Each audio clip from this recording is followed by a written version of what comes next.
ಪುತ್ತೂರಿನ love sex ದೋಖಾ ಪ್ರಕರಣ ಇನ್ನಷ್ಟು ಬೆಳವಣಿಗೆಗಳು, ಇನ್ನಷ್ಟು ಟ್ವಿಸ್ಟ್ಗಳು ಲಭಿಸ್ತಾ ಇರುವಂಥದ್ದು. ಈ ಪ್ರಕರಣ ಆಯಿತು, ಆ ಸಂದರ್ಭದಿಂದ ಭಾರತೀಯ ಜನತಾ ಪಾರ್ಟಿಯಿಂದ ನಾವು ದೂರ ಇಟ್ಟಿದ್ದೇವೆ. ಎಲ್ಲಿಯಾದರೂ ಇದು ಕಾಂಗ್ರೆಸ್ನ ನಾಯಕನಾಗಿದ್ದರೆ ಇವತ್ತು BJP ಪುತ್ತೂರು ತಾಲೂಕಿನ ಪ್ರತಿ ವಲಯ ಬೂತ್ ಮಟ್ಟದಲ್ಲಿ ಹೋರಾಟಗಳು ಮಾಡ್ತಾ ಇದ್ವು. ಅವಾಗ ಅವರು ನಮಗೆ ಉತ್ತರವನ್ನು ಕೊಟ್ಟಿದ್ರು.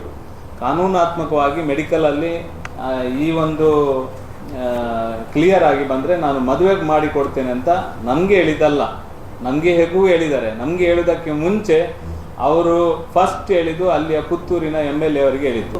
ಮಂಗಳೂರಿನಲ್ಲಿ ಪತ್ರಿಕಾಗೋಷ್ಠಿ ನಡೆಸಿದ ನಂತರ ಇನ್ನೂ ಹಲವು ಪಕ್ಷದ ವಿಚಾರವಾಗಿ ಬೆಳವಣಿಗೆಗಳಿರುವಂಥದ್ದು. ಸೊ ಎಲ್ಲವನ್ನ ಈ ಒಂದು ವಿಡಿಯೋದಲ್ಲಿ ಎಕ್ಸ್ಪ್ಲೈನ್ ಮಾಡ್ತಾ ಹೋಗ್ತೀನಿ. ಈ ಒಂದು ವಿಡಿಯೋವನ್ನು ನೀವು ಮೊದಲನೇ ಬಾರಿ ವೀಕ್ಷಣೆ ಮಾಡ್ತಾ ಇದ್ದರೆ ದಯವಿಟ್ಟು ಸಬ್ಸ್ಕ್ರೈಬ್ ಮಾಡ್ಕೊಂಡು ನೋಡಿ. ಮಾತ್ರವಲ್ಲ, ನಿರಂತರವಾದಂತಹ ಅಪ್ಡೇಟ್ಗಳೊಂದಿಗೆ ನಿಮ್ಮ ಮುಂದೆ ನಾವು ಬರ್ತೀವಿ. 29/12/2025 ಅಂದರೆ ನಿನ್ನೆ ದಿವಸ ಈ ಒಂದು ಪ್ರಕರಣದಲ್ಲಿ, ಅಂದರೆ ಆ ಒಂದು ಯುವತಿಗೆ ಅನ್ಯಾಯ ಮಾಡಿದಂತಹ ಪ್ರಕರಣ, ಪ್ರೀತಿಸಿ ವಂಚನೆ ಮಾಡಿದಂತಹ ಪ್ರಕರಣ, ಪ್ರೀತಿಸಿ ವಂಚನೆ ಮಾಡಿ ಮಗುವನ್ನು ಕಾರಣುಣಿಸಿದಂತಹ ಒಂದು ಪ್ರಕರಣ, ಈ ಒಂದು ಪ್ರಕರಣಕ್ಕೆ ಸಂಬಂಧಿಸಿದಂತೆ ನಿನ್ನೆ ಪತ್ರಿಕಾಗೋಷ್ಠಿ ಮಾಡಿದರು. ಹಲವು ತಿಂಗಳುಗಳಾಯಿತು ಈ ಒಂದು ವಿಚಾರದಲ್ಲಿ ಒಂದು ರೀತಿಯಲ್ಲಿ ಮುಚ್ಚುಮರೆಯಲ್ಲಿ ಕೆಲವೊಂದು ಸಂಧಾನಗಳು ನಡೀತಾ ಇತ್ತು. ಅಂದರೆ ಈ ಜಗನ್ನಿವಾಸ್ ರಾವ್ ಮತ್ತು ಆತನ ಪುತ್ರ, ಆತನ ಕುಟುಂಬ ಇವರ್ಯಾರು ಮಾಧ್ಯಮದ ಮುಂದೆ ಬರೋದಕ್ಕೆ ರೆಡಿ ಇಲ್ಲ, ಅಥವಾ ಮಾಧ್ಯಮದ ಮುಖಾಂತರ ಪತ್ರಿಕಾಗೋಷ್ಠಿ ಮಾಡೋದಕ್ಕೆ ರೆಡಿ ಇಲ್ಲ, ಅಥವಾ ಬಹಿರಂಗವಾದಂತಹ ಸಂಧಾನ ಚರ್ಚೆಗಳಿಗೆ ಇವರು ರೆಡಿ ಇಲ್ಲ. ಇವರು ಮಾಡುವಂತಹ ಎಲ್ಲ ಚರ್ಚೆಗಳು ಅದು ಏಕಪಕ್ಷೀಯವಾಗಿ ಆಗಿರಬೇಕು. ಈ ಒಂದು ಸಂಧಾನದಲ್ಲಿ ಸಂತ್ರಸ್ತ ಯುವತಿ ಅಥವಾ ಯುವತಿಯ ಕುಟುಂಬಸ್ಥರು ಇರಬಾರ್ದು. ಇದು ಅವರ ಮೊದಲ ಕಂಡೀಷನ್. ಸೊ ಇದು ಒಪ್ಪಿದರೆ ಇದಕ್ಕೆ ಸಂಧಾನಕ್ಕೆ ಅವರು ಬರ್ತಾರೆ. ಮಂಗಳೂರಿನಲ್ಲಿ ಹಲವು ಬಾರಿ ರಹಸ್ಯ ಸಂಧಾನ ಚರ್ಚೆಗಳು ನಡೆದಿದ್ದವು ಎನ್ನುವಂತಹ ಮಾಹಿತಿಗಳು ಕೂಡ ಇದೆ. ಸೊ ಇದು ವಿಚಾರಕ್ಕೆ ಸಂಬಂಧಪಟ್ಟಂತೆ ನಿನ್ನೆ ದಿವಸ ವಿಶ್ವಕರ್ಮ ಸಮುದಾಯದ ರಾಜ್ಯಾಧ್ಯಕ್ಷರು ಈ ಒಂದು ಕುಟುಂಬಸ್ಥರನ್ನ, ಈ ಒಂದು ಸಂತ್ರಸ್ತರನ್ನ ನಿರಂತರವಾಗಿ ಮೇಲಕ್ಕೆತ್ತಿಯಂತಹ ಅವರ ವ್ಯಕ್ತಿ ಅಂತ ಕೂಡ ಹೇಳ್ಬೋದು. ಸೊ ಈ ಒಂದು ವ್ಯಕ್ತಿ ನಿನ್ನೆ ಪತ್ರಿಕಾಗೋಷ್ಠಿ ಮಾಡ್ತಾರೆ. ಸೊ ಆ ಒಂದು ಪತ್ರಿಕಾಗೋಷ್ಠಿಯಲ್ಲಿ ಅವರು ಕೆಲವೊಂದು ಬೆಳವಣಿಗೆಗಳ ಬಗ್ಗೆ ಮಾತಾಡಿದರು. ಈ ಒಂದು ಸಂಧಾನ ಮಾಡುವಂತಹ ಸಂದರ್ಭದಲ್ಲಿ, ಅಂದರೆ ಈ ಒಂದು ಚರ್ಚೆಗಳು, ಮಾತುಗಳು ಬರುವಂತಹ ಸಂದರ್ಭದಲ್ಲಿ ಸಂತ್ರಸ್ತ ಕುಟುಂಬದ ಮೇಲೆ ಇದೇ ಅನ್ಯಾಯ ಮಾಡಿದಂತಹ ಕುಟುಂಬ ಅಥವಾ ಜಗನ್ನಿವಾಸರಾವ್ ಅವರ ಕುಟುಂಬ ಕೆಲವೊಂದು ಡಿಮ್ಯಾಂಡ್ಗಳನ್ನು ಹಾಕಿತ್ತು. ಎಷ್ಟರ ಮಟ್ಟಿಗೆ ಅಂತ ಕೇಳಿದರೆ, ಆ ಡಿಮ್ಯಾಂಡ್ಗಳನ್ನು ಈ ಒಂದು ಸಂತ್ರಸ್ತ ಕುಟುಂಬ ಪೂರೈಸೋಕೆ ಸಾಧ್ಯನೇ ಇಲ್ಲ ಎನ್ನುವಷ್ಟರ ಮಟ್ಟಿಗೆ ದೊಡ್ಡ ಡಿಮ್ಯಾಂಡ್ಗಳನ್ನು ಹಾಕಿದ್ರು. ನೋಡಿ, ಇಲ್ಲಿ ಅನ್ಯಾಯ ಮಾಡಿದಂತಹ ತಿರುಬೋಕಿಗಳು ಇವರು ಸಂತ್ರಸ್ತ ಕುಟುಂಬಕ್ಕೆ ಡಿಮ್ಯಾಂಡ್ ಮಾಡೋದಂತೆ, ನಾವು ಇದಕ್ಕೆ ಒಪ್ಪಬೇಕು ಅಂದರೆ ನೀವು ಹೀಗೆ ಮಾಡಬೇಕು, ನಾವು ಇದಕ್ಕೆ ಒಪ್ಪಬೇಕು ಅಂದರೆ ನೀವು ಈ ಒಂದು ಕೆಲಸವನ್ನು ನಮಗೆ ಮಾಡಿಕೊಡಬೇಕು. ಅದರಲ್ಲೂ ಕೂಡ ಕೆಲವೊಂದು ಬೆಳವಣಿಗೆಗಳ ಬಗ್ಗೆ ಮಾಹಿತಿ ಇದೆ, ಆದರೆ ಅದನ್ನು ಇವತ್ತು ನಿಮ್ಮ ಮುಂದೆ ತರ್ತಾ ಇಲ್ಲ. ಯಾಕಂದರೆ ಕೆಲವೊಂದು ಅಡಚಣೆಗಳಿವೆ. ಆ ಒಂದು ಕಾರಣದಿಂದಾಗಿ ಆ ಒಂದು ವಿಚಾರವನ್ನು ನಿಮ್ಮ ಮುಂದೆ ತರ್ತಾ ಇಲ್ಲ.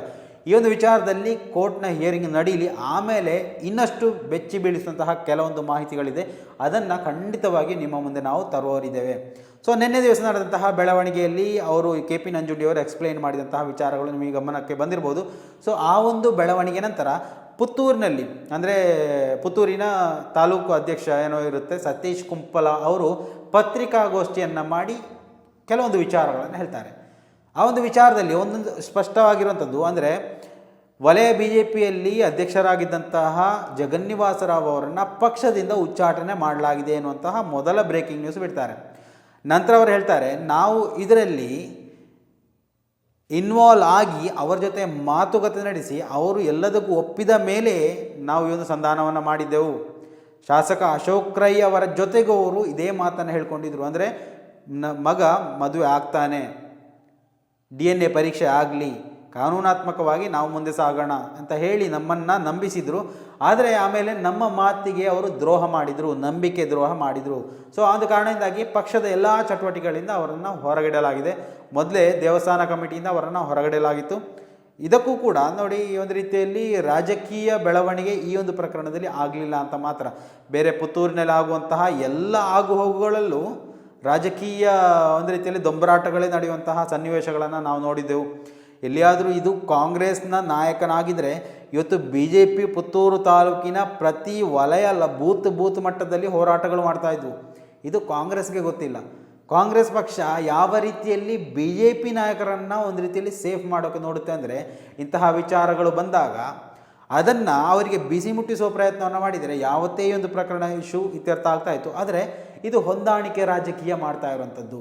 ಇದರಲ್ಲಿ ಬಹಳಷ್ಟು ಬೇಸರ ಇರುವಂಥ ವಿಚಾರ, ನೋಡಿ, ನೇರ ಒಪೋಸಿಟ್ ಯಾವುದಾದ್ರೂ ಕಾಂಗ್ರೆಸ್ ನಾಯಕ ಅಥವಾ ಅಲ್ಪಸಂಖ್ಯಾತ ನಾಯಕ ಯಾರಾದರೂ ಆಗಿದ್ದಿದ್ರೆ ಇವತ್ತು ಬಿ ಜೆ ಪಿ ಯಾವ ರೀತಿಯಲ್ಲಿ ಪುತ್ತೂರು ತಾಲೂಕಿನಲ್ಲಿ ಹಾರಾಡ್ತಾ ಇತ್ತು ಅಂದರೆ ಮುಂದಿನ ಎಲೆಕ್ಷನ್ನಲ್ಲಿ ಅಶೋಕ್ ರೈ ಅಲ್ಲ ಇನ್ನು ಯಾರೇ ಬಂದು ನಿಂತಿದ್ರು ಗೆಲ್ಲುವಂತಹ ಸಾಧ್ಯತೆಗಳು ಬಹಳಷ್ಟು ಕಡಿಮೆ ಇತ್ತು. ಅಷ್ಟರ ಮಟ್ಟಿಗೆ ಈ ಒಂದು ಪ್ರಕರಣವನ್ನು ವೋಟ್ ಬ್ಯಾಂಕ್ ಮಾಡುವಲ್ಲಿ ಬಿ ಜೆ ಪಿ ಪ್ರಯತ್ನ ಪಡ್ತಾ ಇತ್ತು. ಆದರೆ ಕಾಂಗ್ರೆಸ್ ಮಾಡಿದ್ದೇನು, ಇದ್ಯಾವುದರ ವಿಚಾರದಲ್ಲಿ ಇವತ್ತು ಮಾತಾಡ್ತಾ ಇಲ್ಲ.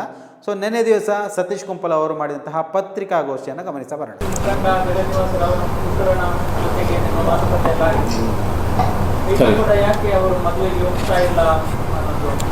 ಒಂದನೇದಾಗಿ ಅದನ್ನು ಒಂದ್ಸಲ ಕ್ಲಿಯರ್ ಮಾಡಿಬಿಡ್ತೇನೆ.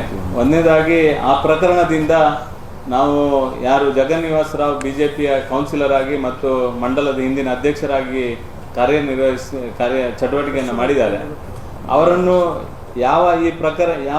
ಈ ಪ್ರಕರಣ ಆಯಿತು ಆ ಸಂದರ್ಭದಿಂದ ಭಾರತೀಯ ಜನತಾ ಪಾರ್ಟಿಯಿಂದ ನಾವು ದೂರ ಇಟ್ಟಿದ್ದೇವೆ. 100% ಅವರನ್ನು ಯಾವುದೇ ಚಟುವಟಿಕೆಯಲ್ಲಿ ನಾವು ತೊಡಗಿಸಿಕೊಳ್ಳಿಲ್ಲ. ಇನ್ನೊಂದು, ಅವರಿಗೆ ಆವಾಗಲೇ ನಾವು ನೋಟಿಸ್ ಕೊಟ್ಟಿದ್ದೆವು, ನಿಮ್ಮನ್ನು ಪಾರ್ಟಿಯಿಂದ ನೀವು ಈ ಒಂದು ಮದುವೆಯನ್ನು ಮಾಡಿಸಿಕೊಳ್ಳ ಆ ಹುಡುಗಿಗೆ ಮದುವೆಯನ್ನು ಮಾಡಿಕೊಡೋದಿದ್ದರೆ ನಾವು ನಿಮ್ಮನ್ನು ಪಾರ್ಟಿಯಿಂದ ಮತ್ತು ನಮ್ಮ ಸಂಘಟನೆಯಿಂದ ನಿಮ್ಮನ್ನು ಹೊರಗೆ ಹಾಕ್ತೇವೆ ಅಂತ ನಾವು ಆವಾಗಲೇ ತಿಳಿಸಿದ್ದೇವೆ. ಆವಾಗ ಅವರು ನಮಗೆ ಒಂದು ಉತ್ತರವನ್ನು ಕೊಟ್ಟಿದ್ದರು. ಕಾನೂನಾತ್ಮಕವಾಗಿ ಮೆಡಿಕಲಲ್ಲಿ ಈ ಒಂದು ಕ್ಲಿಯರ್ ಆಗಿ ಬಂದರೆ ನಾನು ಮದುವೆಗೆ ಮಾಡಿಕೊಡ್ತೇನೆ ಅಂತ ನಮಗೆ ಹೇಳಿದ್ದಲ್ಲ, ನಮಗೆ ಹೇಗೂ ಹೇಳಿದ್ದಾರೆ. ನಮಗೆ ಹೇಳೋದಕ್ಕೆ ಮುಂಚೆ ಅವರು ಫಸ್ಟ್ ಹೇಳಿದ್ದು ಅಲ್ಲಿಯ ಪುತ್ತೂರಿನ MLA ಅವರಿಗೆ ಹೇಳಿದ್ದು, ಪ್ರಾಮಿಸ್ ಮಾಡಿದ್ದು ಪುತ್ತೂರಿನ MLA ಅವರಿಗೆ. ನಾವು ಇದರಲ್ಲಿ ಯಾವುದೇ ರೀತಿಯ ರಾಜಕಾರಣ ಮಾಡಲಿಕ್ಕಿಲ್ಲ. ನಾನು ಆವಾಗಲೇ ಹೇಳಿದ್ದೇನೆ, ಪುತ್ತೂರಿನ MLA ಅವರು ಎದುರು ಕೂತು ನಿಂತು ಇದನ್ನು ಸರಿ ಮಾಡಿದ್ರು ತೊಂದರೆ ಇಲ್ಲ, ಯಾರು ಮಾಡಿದ್ರು ನಮ್ಮ ಬೆಂಬಲ ಇರುವಂಥದ್ದು. ಯಾರು ಆ ಹುಡುಗಿ ಇದ್ದಾಳೆ, ಆ ಮಗು ಇದೆ, ಅದಕ್ಕೆ ನ್ಯಾಯ ಸಿಗುವಂಥ ರೀತಿಯಲ್ಲಿ ನಾವು ಅದಕ್ಕೆ ಬೆಂಬಲವನ್ನು ಕೊಡುವಂಥ ಕೆಲಸವನ್ನು ಖಂಡಿತ ಮಾಡ್ತೇವೆ ಅಂತ ಹೇಳಿದ್ದೇವೆ. ಕಳೆದ ಸುಮಾರು ದಿನಗಳಿಂದ ನಾನು ಸಹ ಇದರ ರಾಜ್ಯ ಅಧ್ಯಕ್ಷರಾಗಿರುವಂಥ ವಿಶ್ವಕರ್ಮ ಅಧ್ಯಕ್ಷರ ನಂಜುಂಡಿ ಅವರು ಮತ್ತು ಬೇರೆ ಬೇರೆಯವರು ನಮ್ಮ ಹತ್ರ ಸಹ ಸ್ವಾಮೀಜಿಯವರೆಲ್ಲ ಮಾತಾಡಿದ್ದಾರೆ. ನಿರಂತರ ನಾವು ಪ್ರಯತ್ನ ಮಾಡಿದ್ದೇವೆ. ಅವರು ಯಾವಾಗ DNA ಟೆಸ್ಟ್ ಬಂದ ನಂತರ ನಮ್ಮ ಎಲ್ರಿಗೂ ಪ್ರಾಮಿಸ್ ಮಾಡಿದ ರೀತಿಯಲ್ಲಿ ಅವರು ನಡ್ಕೊಳ್ಳಿಲ್ಲ. ಅದಕ್ಕೋಸ್ಕರ ನಾವು ಕೂಡ ಅವರನ್ನು ಪಾರ್ಟಿಯಿಂದ ಉಚ್ಚಾಟನೆಯನ್ನು ಮಾಡಿದ್ದೇವೆ. ನಮ್ಮ ಏನಿದ್ರು ನಿಮ್ಮ ಮುಖಾಂತರ ಹೇಳಲಿಕ್ಕೆ ಇಚ್ಛೆ ಪಡ್ತೇನೆ, ನಮ್ಮ ಪೂರ್ತಿಯಾಗಿ ಆ ಹುಡುಗಿಯೊಟ್ಟಿಗೆ ಆ ಮಗುವಿನೊಟ್ಟಿಗೆ ನಾವು ನಿಲ್ತೇವೆ. ನಮ್ಮ ಇಡೀ ಸಂಘಟನೆ ಅದರ ಪರವಾಗಿ ನಿಲ್ತದೆ. ನಾವು ಎಲ್ಲ ಪ್ರಯತ್ನವನ್ನು ಮಾಡಿ ಕೂಡ ಅವರು ಒಪ್ಪದಿರುವಂಥ ಕಾರಣ ಅವರನ್ನು ಪಾರ್ಟಿಯಿಂದ ಉಚ್ಚಾಟನೆ ಮಾಡಿದ್ದೇವೆ.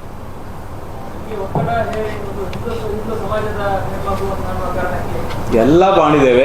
ಎಲ್ಲ ರೀತಿಯ ಒತ್ತಡ, ಸ್ವಾಮೀಜಿಗಳ ಮುಖಾಂತರ ಒತ್ತಡ ಮಾಡುವಂಥದ್ದು, ಅವರನ್ನು ಮಾತಾಡಿಸುವಂಥದ್ದು, ಬೇರೆ ಬೇರೆ ನಾವು ನಿಜವಾಗಿ ನೀವು ಯೋಚನೆ ಮಾಡಿ, ನಂಜುಂಡಿ ಅವರು ಬೇರೆ ಪಾರ್ಟಿ ಆದರೂ ಕೂಡ ನಾನು ಅವರೊಟ್ಟಿಗೆ ಕೂಡ ಕೂತು ಇದನ್ನು ಸರಿ ಮಾಡಲಿಕ್ಕೆ ಎಲ್ಲ ರೀತಿಯ ಪ್ರಯತ್ನವನ್ನು ಮಾಡಿದೆ. ಇದರಲ್ಲಿ ಯಾವುದೇ ರೀತಿಯ ಒಂದು ಸಣ್ಣ ಇದು ಸಹ ಬಿಡಲಿಲ್ಲ.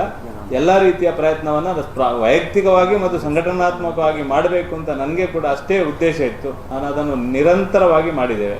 ಎಲ್ಲ ಚರ್ಚೆ, ಎಲ್ಲ ರೀತಿಯ ಸಂವಾದ, ಎಲ್ಲ ರೀತಿಯ ಪಂಚಾಯತಿಗೆ ಮಾಡಿದ್ರು. ಅವರು ಒಪ್ಪದ ಕಾರಣ ಅವರನ್ನು ಪಾರ್ಟಿಯಿಂದ ಉಚ್ಚಾಟನೆ ಮಾಡಿದ್ದೇವೆ. ಹೇಳಿದನು, ನಾವು ಯಾವತ್ತಿನವರೆಗೆ ಅವರು ನ್ಯಾಯಯುತವಾಗಿ ನಡ್ಕೊಳ್ಳೋದಿಲ್ಲ, ಅಲ್ಲಿ ತನಕ ಅವರ ಪರವಾಗಿ ಒಂದನೇದಾಗಿ ನಿಲ್ಲುವುದಿಲ್ಲ. ಎರಡನೇದಾಗಿ ಅದನ್ನು ಸಂಧಾನ ಮಾಡುವ ಎಲ್ಲ ಹಾದಿಯನ್ನು ನಾವು ಓಪನ್ ಇಟ್ಟಿದ್ದೇವೆ. ಮುಕ್ತವಾಗಿ ಅದನ್ನು ಮಾಡುವಂಥ ಪ್ರಯತ್ನವನ್ನು ನಾವು ಮುಂದಿಗೂ ಮಾಡ್ತೇವೆ.